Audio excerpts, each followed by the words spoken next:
Bora falar do assunto da vez? Vamos falar de coronavírus.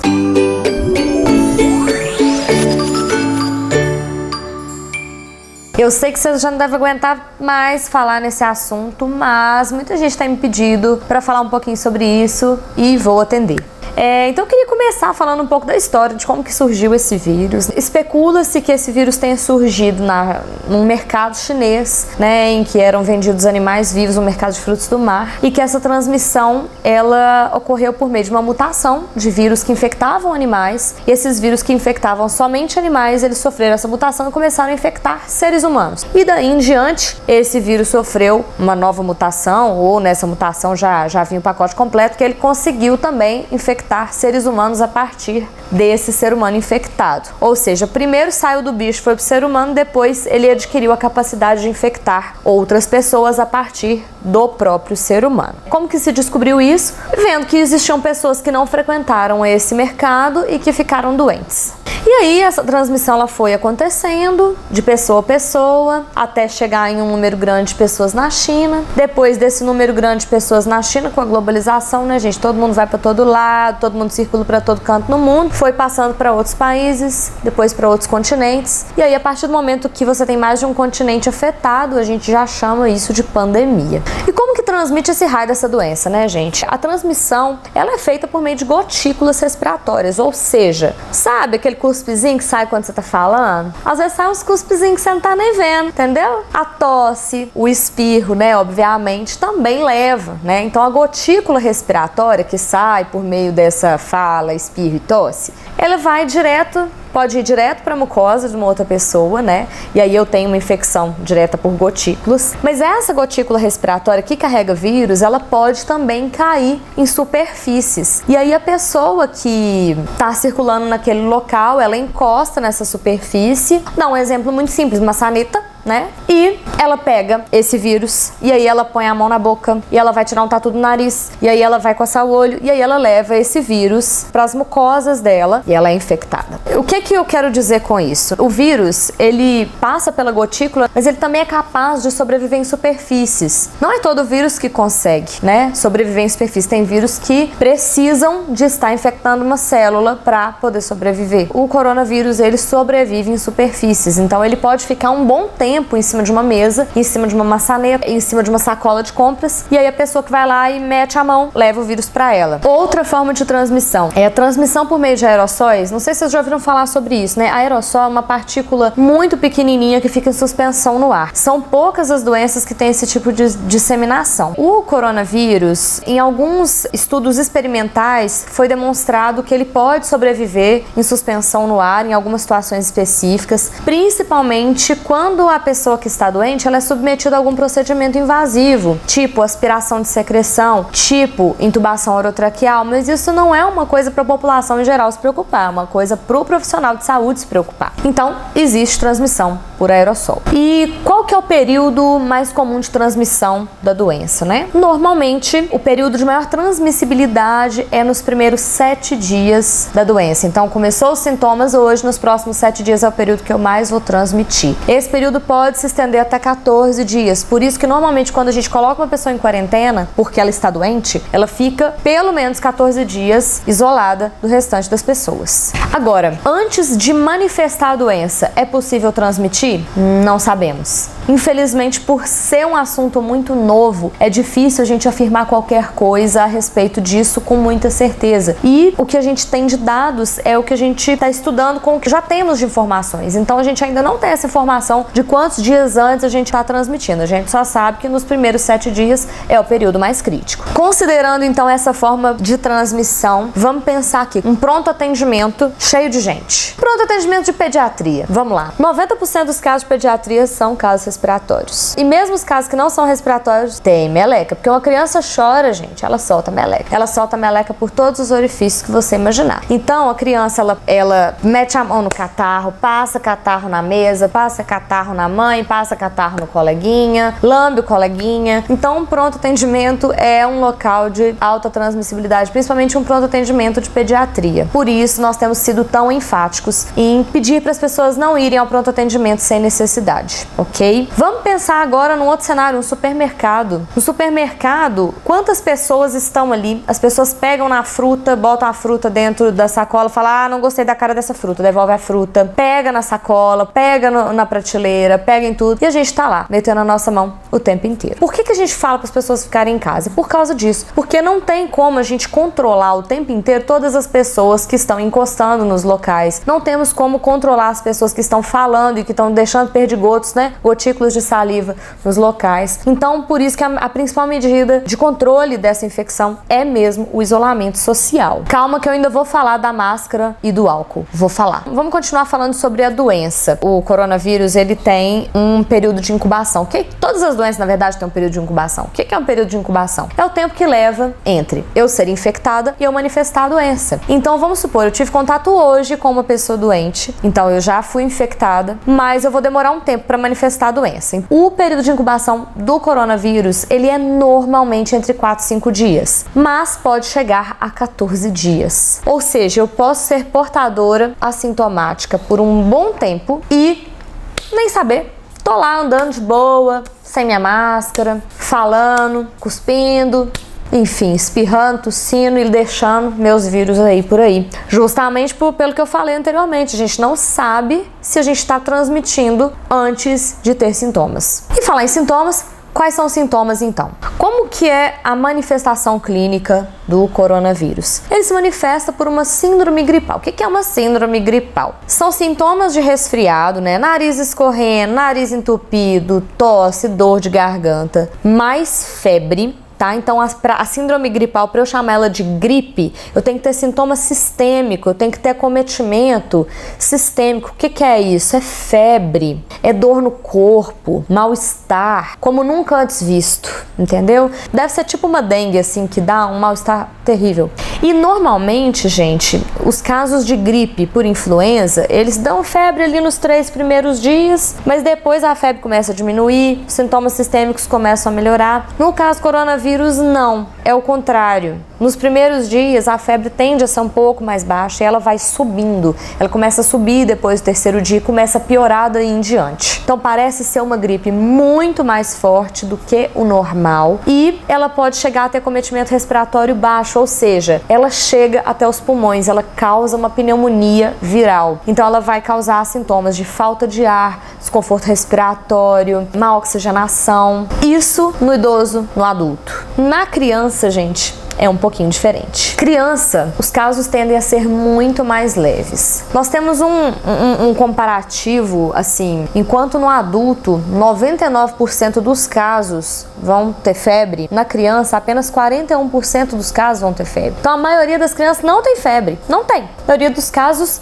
vão se apresentar na criança, talvez, como um resfriado comum. E isso é complicado, porque, como eu já disse, 90% dos casos de pronto atendimento tem meleca. Então, 90% dos casos de um pronto atendimento são suspeitos. O que é o problema em relação aos dados que a gente tem sobre as crianças? Nossos dados são muito limitados. Os dados da CDC demonstram que mais ou menos 1% dos casos infectados eram crianças. E esse 1% é muito pouco. Assim, o que nós temos de dados sobre a faixa etária pediátrica é de um hospital em Wuhan que tinha mais ou menos 1.730 crianças suspeitas. Desses 1.730 e poucas crianças suspeitas, 170 foram confirmadas e dessas 170, só 3 ficaram em CTI. E esses 3 tinham comorbidades. Um tinha leucemia, o outro tinha hidronefrose, o outro estava internado por outro motivo, que era uma intussuscepção, que é uma situação bem grave na pediatria. Houve apenas um óbito, que foi esse caso de intussuscepção. Então é muito difícil a gente saber se o óbito foi pelo coronavírus ou se o óbito foi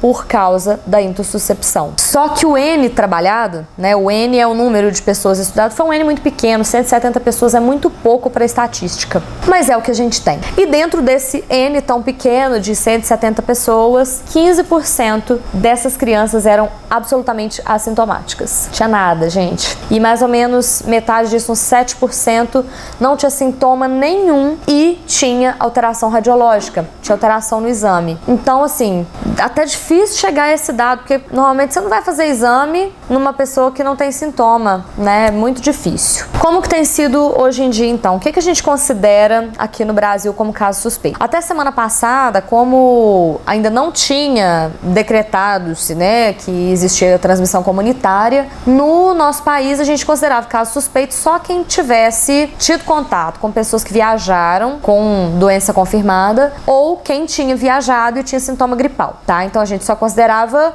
caso suspeito esse caso aí, essas situações aí. Agora, o que é transmissão comunitária? Significa que você não precisa ter viajado para pegar, você pode ter pegado de qualquer outra pessoa. Então nós já temos transmissão comunitária, já foi decretado em todo o território nacional que todos os casos são considerados de transmissão comunitária. E aí agora não tem mais esse critério, então agora qualquer pessoa com sintomas respiratórios pode ser considerado um caso suspeito. E quando você leva isso para a faixa etária pediátrica, a coisa fica feia, porque 90% dos casos são sintomáticos respiratórios. E esses casos respiratórios, esses 90% de crianças que são sintomáticos, não precisa ter febre. Então, assim, todas as crianças são praticamente casos suspeitos. E aí nós temos um problema, lembra que 15% eram assintomáticos? Então um monte de criança carrega o vírus e nem sabe. E você nunca vai saber, e nós da saúde também nunca vamos saber. Como que a gente faz o diagnóstico então, né? Chega um caso suspeito pra mim, se eu precisar internar, eu vou colher exame. Isso eu tô falando pra Brasil, pra Belo Horizonte, Nova Lima, região, né? Que é onde eu trabalho aqui. Então os protocolos têm sido conduzidos dessa forma. A criança chegou, só vai colher exame de quem for internar. E aí nós temos um problema, porque se grande parte dos casos na infância são casos leves, eu não vou colher exame dessas crianças, então eu não vou saber exatamente quantas crianças se infectaram, né? E eu só vou saber se infectaram os casos mais graves que internaram. Então, se a maior parte é leve, eu vou internar pouco, eu vou diagnosticar pouco. Então, os números que vocês estão vendo estão muito abaixo do real. Os números que vocês veem e acompanham aí todo dia na internet estão bem abaixo do número real, tá bem subdiagnosticado. No próprio pronto atendimento, né, pensando em outros exames, valeria a pena fazer raio-x de todo mundo? Não. O raio-x, ele tem um valor muito discreto, ele não tem muita importância para demonstrar doença em crianças. O nosso melhor exame, o exame de padrão ouro para detectar o coronavírus, o exame de imagem, é a tomografia de tórax. E nós temos um problema, a tomografia de tórax, ela tem entre 100 e 500 vezes mais radiação do que um raio-x de tórax. Então a gente tem que pensar muito bem antes de pedir. Realmente vai ser um exame que a gente não vai pedir para todos os casos, e eu acredito que inclusive para casos respiratórios de via respiratória baixa, porque esse nível de radiação para uma criança, ele pode ser muito deletério. Então não vale a pena. Eu não sei se eu tô conseguindo ser clara no que eu tô dizendo, mas o que eu quero que vocês percebam é que a gente vai diagnosticar muito menos do que a realidade. Porque a gente não vai colher exame para todos os casos, a gente vai colher exames só para os casos graves. A gente não vai fazer exame de imagem em todo mundo, muito menos em crianças. Então, a gente vai ter que ficar com os dados que a gente tem até hoje, que são os dados da China, que são dados animadores, porque se a gente pensar que são casos mais leves, a gente fica um pouquinho mais tranquilo em relação à saúde dos nossos filhos. Só que não é só isso. O que é o problema dessa infecção, gente? Quanto mais pessoas infectadas eu tiver, maior potencial eu tenho de infectar mais pessoas. Então, a taxa de infectividade desse vírus é mais ou menos de 3. Então, cada pessoa é capaz de infectar 2, 3 pessoas, mais ou menos. Se eu infecto 3 pessoas, essas 3 pessoas podem infectar 9. Essas 9 podem infectar 27, que podem infectar 27 vezes 3. Vou ficar fazendo conta aqui não. Mas a taxa é exponencial. Se eu que ia infectar essas 3 pessoas, eu consigo deixar 2 em casa, é muito menos gente que vai se infectar. Muito menos. Por isso que as medidas de isolamento, elas são tão importantes. E aí que entra o problema. Existe uma grande parte da população que não vai ter nada. Se eu pegar, talvez eu não vou ter nada. Talvez, porque eu já ouvi casos de pessoas da minha idade que estão entubadas por aí. Mas crianças podem pegar e não ter nada, mas elas vão passar para todo mundo da família. E alguém dessa família vai ter que sair em algum momento para fazer alguma coisa e vai deixar o vírus dela em algum lugar. E aí uma outra pessoa de outra família vai ter que sair por algum outro motivo e vai pegar esse vírus e vai passar para outras pessoas da própria família, incluindo idosos. A gente tem uma situação em que é desejável não infectar muitas pessoas. Quanto menos pessoas eu infectar, menos transmissão eu vou ter e, consequentemente, menos idosos eu vou infectar, que é o que a gente tem se preocupado mais nesse momento. Se todos os idosos se infectarem, gente, todos os idosos, e uma grande parte deles vai precisar de ventilação mecânica, vai precisar de CTI, a previsão não é boa. A previsão é de que todos os nossos leitos estejam ocupados, a previsão é que não tenha respirador para todo mundo. E aí, casos de doenças curáveis em adultos jovens, situações temporárias, vamos supor um acidente de carro, que às vezes a pessoa vai precisar de CTI por algum tempo para ela melhorar, sobreviver e depois ter alta, essas pessoas não vão ter atendimento, essas pessoas não vão ter respirador para elas, essas pessoas não vão ter leitos para serem admitidas no hospital, essas pessoas não vão conseguir ser atendidas, não vai ter profissional para atender essas pessoas, porque os profissionais podem estar doentes também, isolados em casa. Então, essas medidas de isolamento, por mais que isso gere um embargo econômico, por mais que isso gere problemas para todos nós, é um mal necessário. Tudo que a gente fizer antes pode parecer exagero, tudo que a gente fizer depois vai ser insuficiente. É frase pronta? É clichêzão? É, mas a verdade é essa. Então a gente precisa se ocupar para fazer o máximo possível para ninguém se infectar. Eu não posso me infectar, porque se eu tô trabalhando eu posso passar para um monte de gente. Você não pode se infectar, porque senão você passa para sua família e para mais um monte de gente. Então a ideia é essa, todo mundo se cuidando para que a gente possa cuidar melhor dos outros, para que a gente possa ser bem cuidado futuramente. Sobre as medidas de proteção, vamos conversar um pouquinho aqui.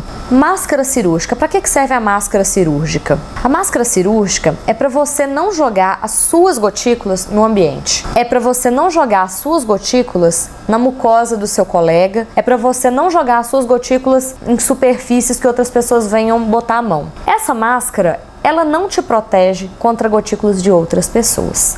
Então, quem está indo para o supermercado de máscara está fazendo papel de bobo, está prejudicando a população. Por quê? A máscara, ela serve para a pessoa que está doente. Ela protege as outras pessoas quando a pessoa doente usa. Para eu me proteger de gotículas, eu preciso estar não só de máscara, eu preciso estar de óculos ou protetor facial, eu preciso estar de luva e de capote.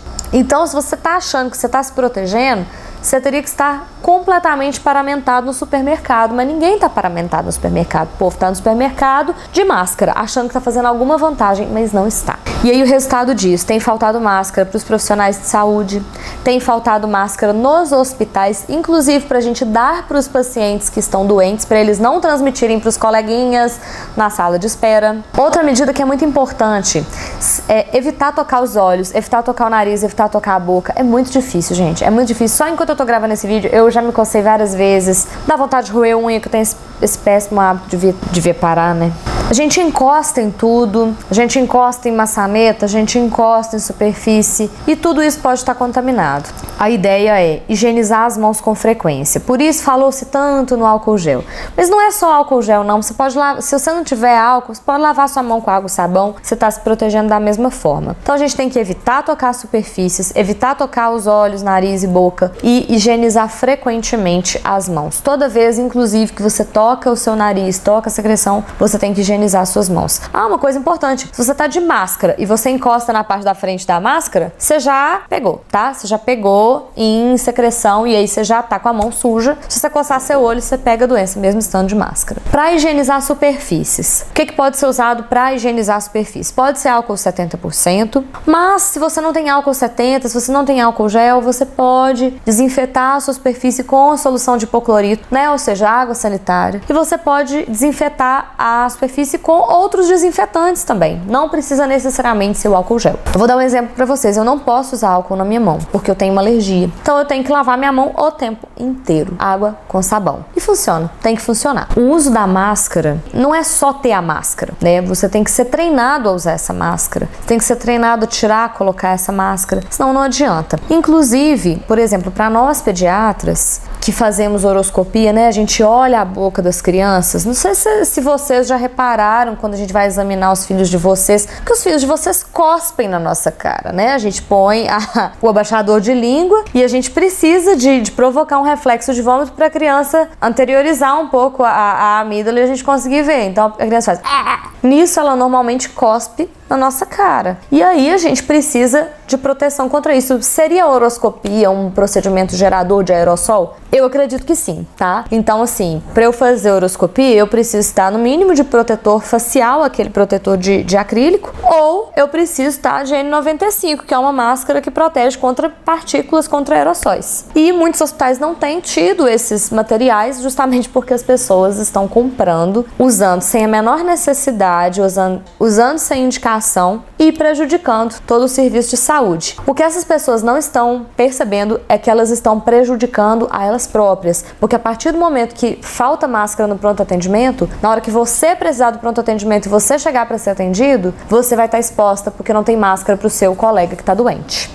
Lição do dia, então. Em relação a coronavírus em crianças, temos pouquíssimos dados para nos basear, então qualquer afirmação que seja dita como absoluta é descartável, porque o N que você tem de observação é muito pequeno para você dizer com certeza que tá de boa a criança se infectar, porque a gente não sabe como que vai ser, né, na faixa etária pediátrica. Segundo, independente se a criança tem doença ou não, é importante que essa criança não pegue a doença, para ela não transmitir. Agora, não é momento de pensar só em si. Se a doença não vai ser grave para você, que bom. É uma coisa muito boa para você saber que você tem poucas chances de morrer disso, mas a gente tem que pensar que você pode morrer de outras causas. Então, se a gente tiver um colapso no nosso sistema de saúde, as pessoas vão morrer por coronavírus, mas elas vão morrer por outros motivos também, porque não vai ter leito para elas, não vai ter como assistir essas pessoas se elas tiverem qualquer outro problema. Então, não ousem adoecer.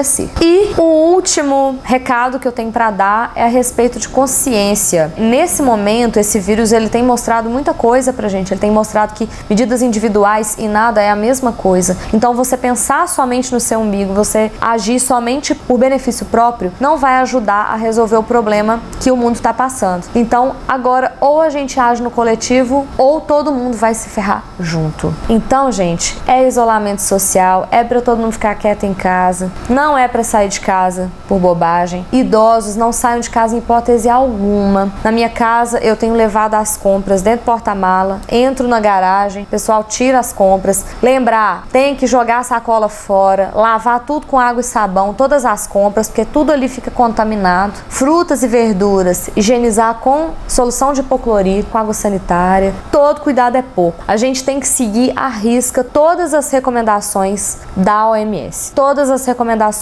que as autoridades têm passado, as autoridades que eu digo assim, as autoridades que entendem do assunto e que não estão passando vergonha por aí, né? Temos que seguir todas as recomendações dessas autoridades para que dê tudo certo. Espero que dê. Espero que dê tudo certo para nós também, tá bom? Então um beijo grande e até a próxima. Se cuidem e fiquem em casa.